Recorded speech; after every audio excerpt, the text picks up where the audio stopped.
Hello students, last క్లాస్లో మనము hypothalamus నుంచి సెక్రెట్ అయ్యేటువంటి హార్మోన్స్ ఏంటనేది చూసుకున్నాం. Now will see about the pituitary gland.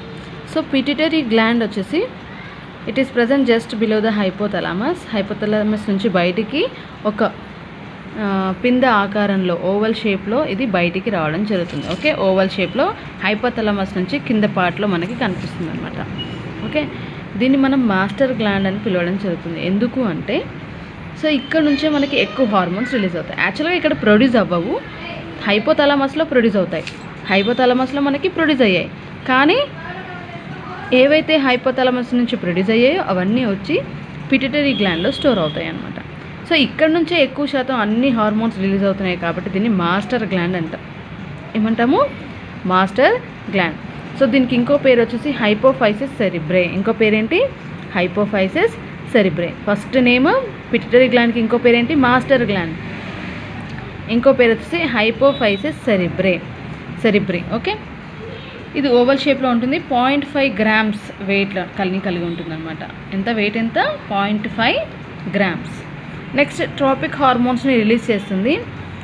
అంటే ఏంటి అంటే ఒక టార్గెట్ ఆర్గాన్ని ఇప్పుడు థైరాయిడ్ గ్లాండ్ ఉందనుకోండి, అది ఎక్కడ ఉంటుంది? నెక్ రీజన్లో ఉంటుంది. అండ్ అడ్రినల్ గ్లాండ్ కిడ్నీ పైన ఉంటుంది. సో ఇది ఏం చేస్తుంది? బ్రెయిన్లో మనకి హైపోథాలమస్ రీజన్లో మనకి హైపోథాలమస్ కింద మనకి పిట్యూటరీ గ్లాండ్ ఉంటుంది. సో అక్కడ రిలీజ్ అయినటువంటి హార్మోన్స్, రిలీజ్కి ప్రొడ్యూస్కి చాలా డిఫరెన్స్ ఉంది. చూడండి, హైపోథాలమస్లో ప్రొడ్యూస్ అవుతాయి ఈ హార్మోన్స్ అన్నీ. హైపోథాలమస్లో న్యూరో సెక్రెటరీ సెల్స్ నుంచి రిలీజ్ అవుతాయి, కానీ ఎక్కడ స్టోర్ అవుతాయి? పిట్యూటరీ గ్లాండ్లో స్టోర్ అవుతాయి. ఈ స్టోర్ అయినటువంటి హార్మోన్స్ రిలీజ్ అవ్వడం మాత్రం పిట్యూటరీ గ్లాండ్ నుంచి రిలీజ్ అవుతాయి అన్నమాట. సో ఇలా రిలీజ్ అయ్యి ట్రాపిక్ హార్మోన్స్ ఎందుకు అన్నామంటే టార్గెట్ ఆర్గాన్ దగ్గరికి వెళ్ళి అక్కడ ఆ గ్లాండ్స్ని యాక్టివేట్ చేస్తున్నాయి కాబట్టి మనం వీటిని ట్రాపిక్ హార్మోన్స్ అంటాం. సో అంటే ఇప్పుడు అడ్రినల్ గ్లాండ్ ఉందనుకోండి, అది కిడ్నీ పైన ఉంటుంది. సో ఇది రిలీజ్ అయ్యేది మనకి బ్రెయిన్ రీజియన్ దగ్గరలో హైపోథాలమస్ దగ్గర రిలీజ్ అవుతుంది. అంటే పిట్యూటరీ గ్లాండ్ నుంచి రిలీజ్ అవుతుంది. అక్కడ నుంచి మనకి కిడ్నీ పైన ఉన్నటువంటి గ్లాండ్ పైన ఎఫెక్ట్ చూపిస్తుంది. Activates other glands and controls its function. So thyroid gland neck రీజన్లో ఉంటుంది. సో అక్కడికి వెళ్ళి ఈ హార్మోన్స్ ఆ గ్లాండ్స్ని కంట్రోల్ చేస్తాయి అన్నమాట. ఓకే, సో అందుకే it acts on other glands or it activates other glands and control its functions. అందుకే దీన్ని ట్రాపిక్ హార్మోన్స్ అంటారు. It releases tropic hormones. Different types of హార్మోన్స్ని రిలీజ్ చేస్తుంది, ప్రొడ్యూస్ కాదు, రిలీజ్. హైపోథాలమస్ ప్రొడ్యూస్ చేస్తుంది. అక్కడ ప్రొడ్యూస్ అయినటువంటి హార్మోన్స్ పిట్యూటరీ గ్లాండ్లో స్టోర్ అవుతాయి. ఓకే, నెక్స్ట్ సో చూడండి, పిట్యూటరీ గ్లాండ్లో మనకి 3 lobes ఉన్నాయి. Posterior lobe, anterior lobe and median lobe. So ఇలా మధ్యలో చూసుకున్నట్లయితే ఒక చిన్న లోబ్ కనిపిస్తుంది మీకు, దాన్ని మీడియన్ లోబ్ అంటాం. సో ఇటువైపు ఉన్నటువంటి లోబ్ని మనం పోస్టీరియర్ లోబ్ అంటాం, ఇటువైపు ఉన్నటువంటి లోబ్ని మనము యాంటీరియర్ లోబ్. సో పిట్యూటరీ గ్లాండ్లో ఎన్ని లోబ్స్ ఉన్నాయి? మొత్తం 3 lobes. Those are posterior lobe, anterior lobe and median lobe. So there are 3 lobes in the pituitary gland. Okay, so ఈ పిట్యూటరీ గ్లాండ్లో మనకి పోస్టీరియర్ రీజన్లో లాస్ట్ క్లాస్లో ఆల్రెడీ డిస్కస్ చేశాను నేను. యాంటీ డయూరెటిక్ హార్మోన్ ఒకటి ఆర్ ఆక్సిటోసిన్ అనేటువంటి 2 హార్మోన్స్ రిలీజ్ అవుతాయి. Anti diuretic hormone or second hormone వచ్చేసి ఆక్సిటోసిన్ రిలీజ్ అవుతాయి. సో యాంటీ డయూరెటిక్ హార్మోన్కి ఇంకో పేరు వచ్చేసి వాసోప్రెసిన్ అంటారు. ఓకే, యాంటీ డయూరెటిక్ హార్మోన్కి ఇంకో పేరు ఏంటి? వాసోప్రెసిన్. యాంటీ డయూరెటిక్ హార్మోన్ ఒకటి అండ్ ఆక్సిటోసిన్ ఒకటి. సో ఈ చాప్టర్లో మీకు 4 మార్క్స్కి అండ్ 2 మార్క్స్కి ఇంపార్టెంట్ క్వశ్చన్స్ ఉన్నాయి. So please be concentrate. మీకు పిట్యూటరీ గ్లాండ్ కానీ ఏదైనా ఒక గ్లాండ్ అడుగుతారు, సో జాగ్రత్తగా వినండి. సో హైపోథాలమస్ నుంచి వచ్చేటువంటి పార్ట్ని మనం పిట్యూటరీ గ్లాండ్ అంటాం. పిట్యూటరీ గ్లాండ్లో మనకి 3 lobes ఉన్నాయి. Posterior lobe, median lobe, anterior lobe. 3 lobes ఉన్నాయి. సో హైపోథాలమస్ నుంచి రిలీజ్ అయినటువంటి హార్మోన్స్ అన్నీ ట్రావెల్ అయ్యి, సో పోస్టీరియర్ సైడ్ నుంచి ట్రావెల్ అయ్యి మనకి ఈ పోస్టీరియర్ లోబ్లో స్టోర్ అవుతాయి. అవి 2 hormones, ADH, oxytocin. Anti diuretic hormone అంటారు. అండ్ ఇటువైపు ఉన్నటువంటి న్యూరోసెక్రెటరీ సెల్స్ వచ్చేసి హైపోథాలమస్ నుంచి రిలీజ్ అయ్యి బ్లడ్ వెసల్స్ ద్వారా మనకి యాంటీరియర్ పిట్యూటరీ లోబ్లో స్టోర్ అవుతాయి. ఓకే, సో అవేంటనేది మనం డీప్గా డిస్కస్ చేద్దాం ఒక్కొక్కటి గురించి. 4 మార్క్స్కి చాలా ఇంపార్టెంట్ ఈ క్వశ్చన్. నెక్స్ట్ వచ్చేసి యాంటీ డైరెటిక్ హార్మోన్ని మనము వాసోప్రెసిన్ అని కూడా పిలుస్తాం. ఏంటి? వాసోప్రెసిన్. ఇది బ్లడ్ వాల్యూమ్ని మెయింటైన్ చేస్తుంది. యాంటీ డైరెటిక్ హార్మోన్ ఏం చేస్తుంది? బ్లడ్ వాల్యూమ్ని మెయింటైన్ చేస్తుంది. ఎలా అంటే కిడ్నీలో మనకి వాటర్ ఫిల్టర్ అవుతుంది, అవునా? యూరినేషన్ అనేది జరుగుతుంది కిడ్నీ ద్వారా. సో మన బాడీలో ఏమైనా వ్యర్థ పదార్థాలు ఉంటే వాటర్లో కలిసి యూరిన్ రూపంలో వెళ్ళిపోతాయి బయటికి.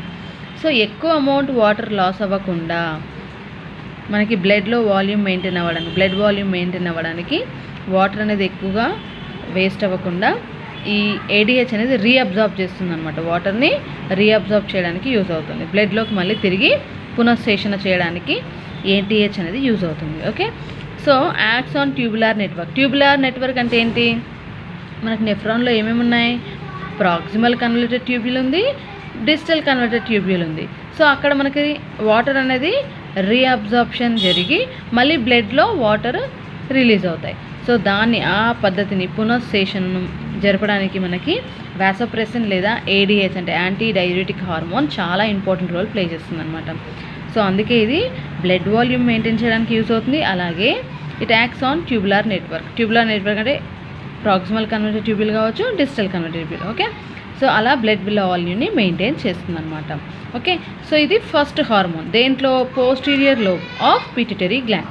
పిట్యూటరీ గ్లాండ్లో మనకి పోస్టీరియర్ లోబ్ ఉంది కదా, దాంట్లో ఫస్ట్ హార్మోన్ ఏంటి? ఏడిహెచ్. దీనికి ఇంకో పేరు ఏంటి? వాసోప్రెసిన్.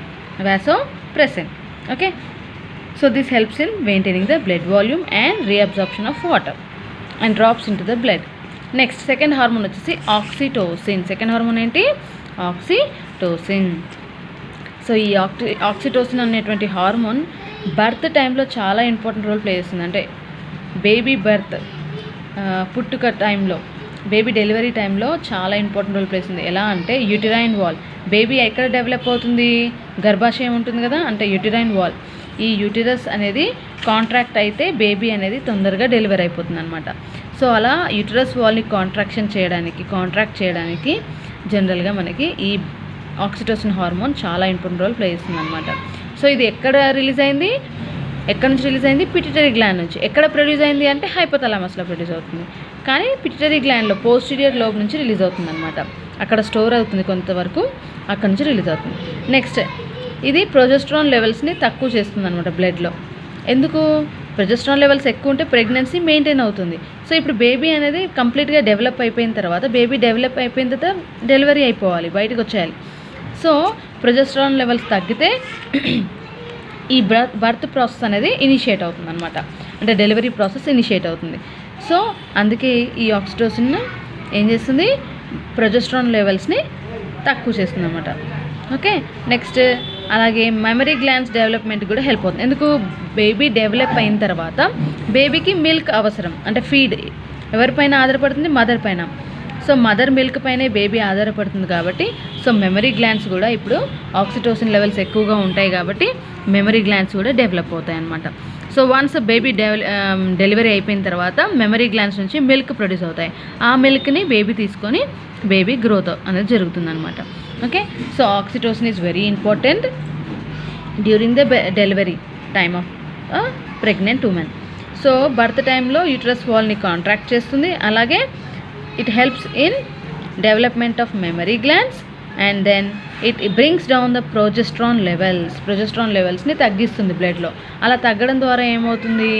బర్త్ అనేది ఇనిషియేట్ అవుతుంది. సో డెలివరీ ప్రాసెస్ అనేది స్టార్ట్ అవుతుంది అనమాట.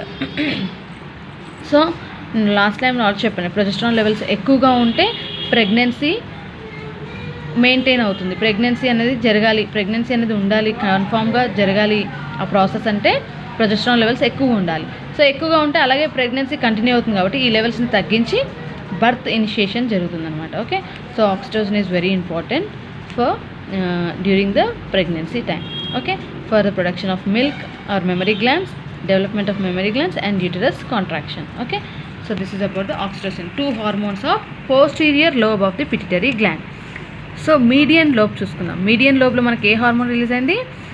MSH melanocyte stimulating hormone. MSH అంటే ఏంటి? Melanocyte stimulating hormone. సో ఈ మెలనోసైట్ స్టిమ్యులేటింగ్ హార్మోన్ ఏం చేస్తుందంటే మెలనిన్ అటువంటి పిగ్మెంట్ని మెలనిన్ అనేటువంటి పిగ్మెంట్ని రిలీజ్ చేస్తుంది అనమాట. అంటే మన బాడీకి ఒక కలర్ ఉంటుంది, అవునా? మన స్కిన్కి ఒక కలర్ ఉంది కదా, ఆ కలర్ అనేది ఎలా వచ్చింది? ఈ మెలనిన్ పిగ్మెంట్ ద్వారానే వచ్చిందనమాట.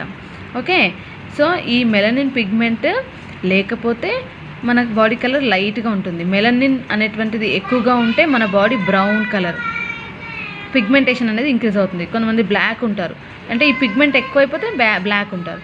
నార్మల్గా ఉంటే కొంచెం సెమీ కలర్ బ్రౌనిష్ కలర్ ఉంటారు, మరీ తక్కువగా ఉంటే వైట్గా ఉంటారు అనమాట. సో ఈ మీడియన్ లోబ్ నుంచి రిలీజ్ అయ్యేటువంటి హార్మోన్ ఏంటి? Melanocyte stimulating hormone. ఈ మెలనోసైట్ స్టిమ్యులేటింగ్ హార్మోన్ నుండి మెలనిన్ అనేటువంటి బ్రౌన్ కలర్ పిగ్మెంట్ రిలీజ్ అవుతుంది. ఈ brown colour pigment body skin కలర్ని మెయింటైన్ చేస్తుంది అనమాట. ఓకే, సో ఈ మెలనిన్ ఎక్కువ ఉంటే మన స్కిన్ కలర్ డార్క్గా ఉంటుంది, మెలనిన్ తక్కువగా ఉంటే స్కిన్ కలర్ లైట్గా ఉంటుంది, అంతే.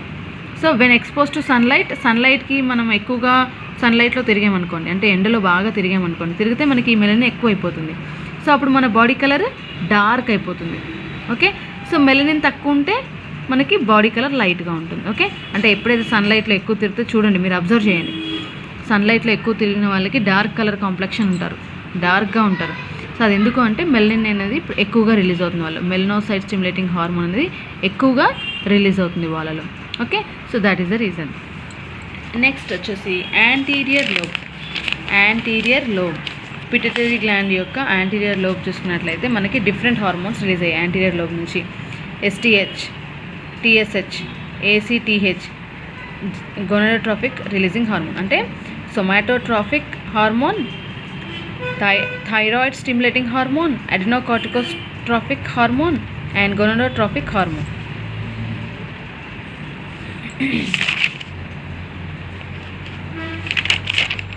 సో GTH అని ఇక్కడ నుంచి రిలీజింగ్ ఫ్యాక్టర్స్ నుంచి ఈ హార్మోన్స్ రిలీజ్ అవుతాయి. ఇక్కడ రిలీజింగ్ ఫ్యాక్టర్స్ ఉంటాయి, somatotropic releasing factor and thyrotropic releasing factor నుంచి థైరాయిడ్ స్టిమ్యులేటింగ్ హార్మోన్ రిలీజ్ అవుతుంది.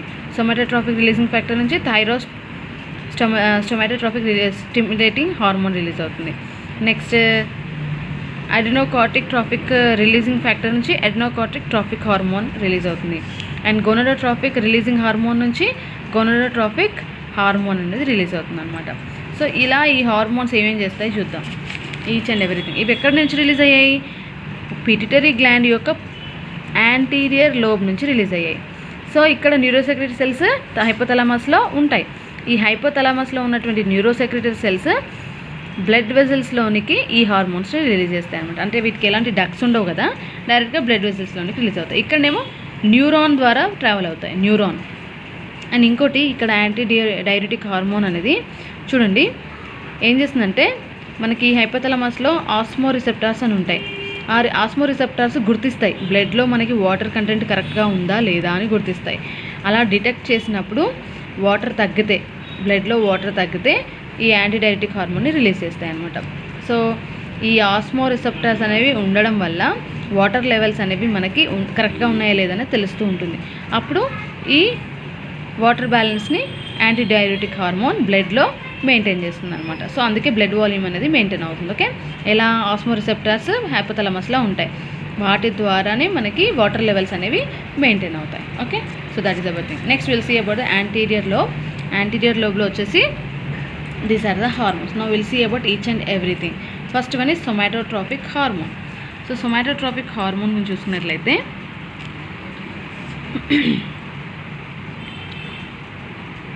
సో ఈ సొమాటోట్రోపిక్ హార్మోన్నే మనం ఇంకో పేరేంటి? Growth hormone. సొమాటోట్రోపిక్ హార్మోన్కి ఇంకో పేరేంటి? Growth hormone. గ్రోత్ హార్మోన్ అనేది గ్రోత్లోనే ఉంది, పేర్లోనే ఉంది. అంటే ఇట్ ప్రమోట్స్ గ్రోత్, అంటే మన ఎదుగుదల అనేది ఈ హార్మోన్ ద్వారానే జరుగుతుంది. ఈ హార్మోన్ లేకపోతే మనము ప్రాపర్గా పెరగము, గ్రోత్ అనేది ఉండదు.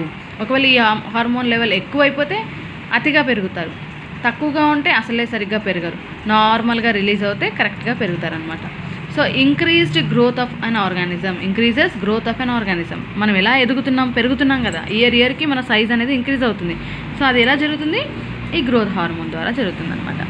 సో దీన్ని మనం ఇంకో పేరేంటి సొమాటోట్రాపిక్ హార్మోన్, గ్రోత్ హార్మోన్ అని అంటారు. సో ఇది సొమాటోట్రాపిక్ రిలీజింగ్ ఫ్యాక్టర్ నుంచి సొమాటోట్రాపిక్ హార్మోన్ అనేది రిలీజ్ అవుతుంది. దీనికి ఇంకో పేరేంటి growth hormone, somatotropic hormone or growth hormone. Next ఎక్కువగా ఉందనుకోండి, ఈ లెవెల్స్ ఎక్కువగా ఉంటే మనకు పెక్యులర్ క్యారెక్టరిస్టిక్ ఫెనామినన్ కనిపిస్తుంది. దాన్ని జిగాంటిజం అంటారు. జైగాంటిజం ఆర్ జిగాంటిజం అంటే ఏంటి అంటే కొంతమంది చూడండి ఉన్నదానికంటే మన నార్మల్ హైట్ వెయిట్ కంటే ఎక్కువగా పెద్దగా ఉంటారు. చూడగానే ఇదేంటి ఇంత పెద్దగా ఉన్నాడు అనిపిస్తుంది. సో అలాంటి కండిషన్ని మనం జిగాంటిజం అంటాం. చాలా హైట్ ఉంటారు వాళ్ళు, మనకంటే డబుల్ హైట్ ఉండొచ్చు.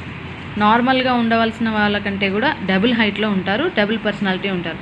సో అలా హైట్ వెయిట్ ఎక్కువగా ఉన్న వాళ్ళలో రీజన్ ఏంటి, ఈ గ్రోత్ హార్మోన్ ఎక్కువగా రిలీజ్ అవుతే వాళ్ళు అలాంటి క్యారెక్టరిస్టిక్ ఫెనామినా చూపిస్తారు. దాన్ని మనం జిగాంటిజం అంటారు.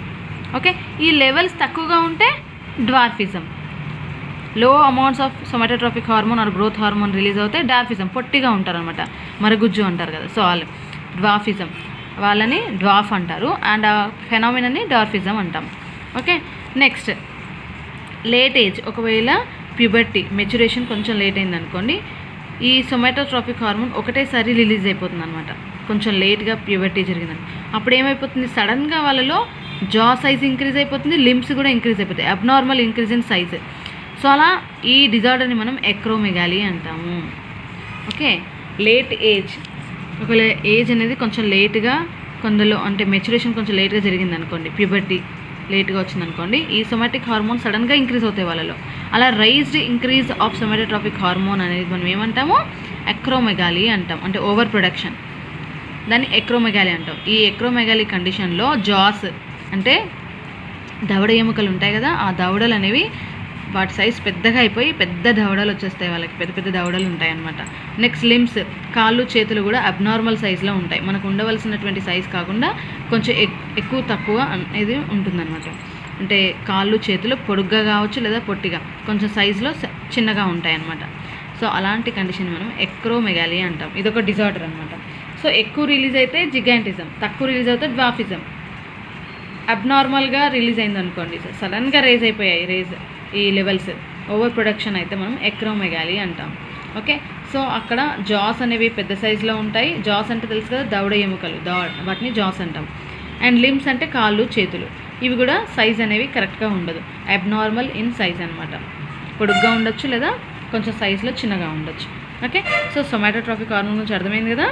సొమాటోట్రాపిక్ hormone is a growth hormone.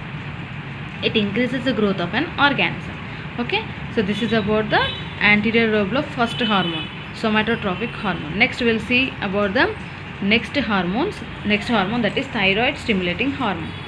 Thyroid stimulating hormone. So thyroid stimulating hormone వచ్చేసి థైరాయిడ్ స్టిమ్యులేటింగ్ రిలీజింగ్ ఫ్యాక్టర్ నుంచి రిలీజ్ అయింది. ఇది థైరాయిడ్ స్టిమ్యులేటింగ్ హార్మోన్. అంటే ఇది ఎక్కడ యాక్షన్ చూపిస్తుంది, హైపోథాలమస్లో ప్రొడ్యూస్ అయ్యి పిట్యూటరీ గ్లాండ్లో స్టోర్ అయ్యి హైపోథాలమస్లో ప్రొడ్యూస్ అయ్యింది, పిట్యూటరీ గ్లాండ్ నుంచి రిలీజ్ అవుతుంది, బయటికి విడుదలవుతుంది. ఇక్కడ తయారయ్యి ఇక్కడ నుంచి విడుదలవుతుంది, పిట్యూటరీ గ్లాండ్ నుంచి విడుదలయ్యి ఇది థైరాయిడ్ గ్లాండ్ దగ్గరికి వెళ్తుంది అనమాట. థైరాయిడ్ గ్లాండ్ దగ్గరికి వెళ్ళి అక్కడ నుంచి మనకు థైరాక్సిన్ అనేటువంటి హార్మోన్ని రిలీజ్ చేస్తుంది. థైరాక్సిన్ అనేటువంటి హార్మోన్ రిలీజ్ అవ్వడం వల్ల మన బాడీలో జరిగేటువంటి జీవక్రియలన్నీ కూడా వీటి కంట్రోల్లోనే ఉంటాయి. జీవక్రియలు అంటే ఏంటి, metabolism, all the chemical reactions in our body, అవన్నీ కూడా థైరాక్సిన్ కరెక్ట్ లెవెల్స్లోనే ఉంటేనే జరుగుతాయి. అంటే థైరాక్సిన్ లెవెల్స్ కరెక్ట్గా ఉంటేనే మనం కరెక్ట్గా పెరుగుతాం అనమాట, నార్మల్ గ్రోత్ ఉంటుంది. సో ఇది ఏం చేస్తుంది, డ్యూరింగ్ చైల్డ్ గ్రోత్ అండ్ డెవలప్మెంట్ని మెయింటైన్ చేస్తుంది. చిన్నపిల్లల్లో ఈ థైరాక్సిన్ లెవెల్స్ కరెక్ట్గా ఉండాలి, ఎందుకంటే గ్రోత్ అండ్ డెవలప్మెంట్ అనేది ఈ హార్మోనే మెయింటైన్ చేస్తుంది. సో టీఎస్హెచ్ లెవెల్స్ హై ఉంటే గ్రోత్ అండ్ డెవలప్మెంట్ నార్మల్గా ఉంటుంది. ఓకే, చిన్నపిల్లల్లో ఎక్కువగా ఉంటుంది ఏంటి, థైరాయిడ్ స్టిమ్యులేటింగ్ హార్మోన్ నుంచి రిలీజ్ అయినటువంటి థైరాక్సిన్ హార్మోన్. ఓకే, సో ఇది ఎక్కడి నుంచి ప్రొడ్యూస్ అవుతుంది, హైపోథాలమస్ నుంచి, thyroid stimulating releasing factor. Next ఈ హార్మోన్ ఏ హార్మోన్ రిలీజ్ చేస్తుంది, థైరాయిడ్ స్టిమ్యులేటింగ్ హార్మోన్. ఇది పిట్యూటరీ గ్లాండ్ నుంచి విడుదలవుతుంది, ఇక్కడ తయారయ్యి ఇక్కడికి వచ్చి స్టోర్ అయ్యి ఇక్కడ నుంచి విడుదలవుతుంది. అక్కడ నుంచి ఫైనల్గా థైరాయిడ్ గ్లాండ్ దగ్గరికి వెళ్ళి ఈ థైరాయిడ్ గ్లాండ్ని యాక్టివేట్ చేస్తుంది. ఈ థైరాయిడ్ గ్లాండ్ నుంచి మనకి థైరాక్సిన్ అనేటువంటి హార్మోన్ రిలీజ్ అవుతుంది. థైరాయిడ్ గ్లాండ్ ఎక్కడ ఉంటుంది, మనకి నెక్ రీజన్లో ఉంటుంది. ఎక్కడ ఉంటుంది? నెక్ రీజన్లో, మెడ భాగంలో ట్రాకియాకి అటువైపు ఇటువైపు ఉంటుందన్నమాట. సో అక్కడ నుంచి మనకి థైరాక్సిన్ అనేటువంటి హార్మోన్ రిలీజ్ అవుతుంది. ఈ థైరాక్సిన్ వల్లనే మనకి బాడీ మెటబాలిజమ్స్ అన్నీ కూడా వీటి కంట్రోల్లోనే ఉంటాయి, used in body metabolism. So ఈ థైరాక్సిన్ అనేది మెటబాలిక్ యాక్టివిటీస్ని కంట్రోల్ చేస్తుంది అనమాట. సో చిన్నపిల్లల్లో ఈ లెవెల్స్ ఎక్కువగా ఉంటాయి. గ్రోత్ అండ్ డెవలప్మెంట్కి, ఎదుగుదల, అలాగే వాళ్ళు ఎదగడానికి, పెరగడానికి ఈ హార్మోన్ చాలా ఇంపార్టెంట్ రోల్ ప్లే చేస్తుంది. Okay, so this is the second hormone released by the anterior lobe of the pituitary gland, thyroid stimulating hormone. So remaining hormones next క్లాస్లో డిస్కస్ చేసుకుందాం. So this is about the hormones. Okay, pituitary gland and pituitary hormones release secretions. Okay, in the next class I'll discuss about the adrenocorticotropic hormone, gonadotropic hormone which next class lo discuss. Okay, so this is about the pituitary gland. 4 marks ki chala important. This is important for 4 marks. Is it fine? Next class I'll complete the remaining topic. Thank you.